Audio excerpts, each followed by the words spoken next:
Dalawang high-value individual ang timbog sa ikinasang buy-bust operation ng kapulisan sa Davao City. Alamin ang detalye ng report mula kay Patrolwoman June Mary Joy Rupin. Timbog ang dalawang individual sa sinagawang buy-bust operation sa fronting C&K Glassworks and Aluminum Service, Davao City Jail Drive, Purok 39, Lumikad, Barangay Maa, Davao City, nito lamang Enero 22 taong kasalukuyan. Kinilala ni Police Major Maynard D. Pascual, Chief RPDEU, ang suspect na si alias Nes, 43 anyos, at alias Joy, 37 anyos, na pawang residente sa Davao City. Ayon pa kay Police Major Pascual, naaresto ang mga suspect na mga tauhan ng Regional Police Drug Enforcement Unit 11, katuwang ang City Drug Enforcement Unit.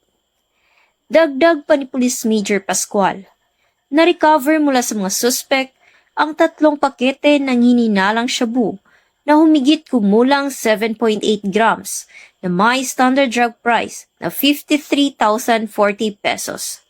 Cellular phone at buy-bust money na ginamit sa operasyon. Kasalukuyang nasa kustudiya ng mga otoridad upang duman sa tamang disposisyon at maharap sa kasong paglabag sa Republic Act 9165 o Comprehensive Dangerous Drugs Act of 2002.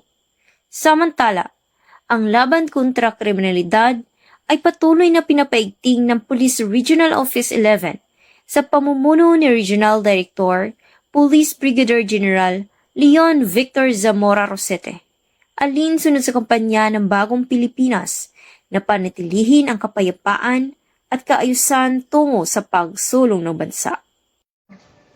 Mula dito sa Police Regional Office 11, ako ang inyong PNN correspondent, Patrolwoman June Mary Joy Rupin, alagad ng batas, tagataguyod ng Balitang Pulis.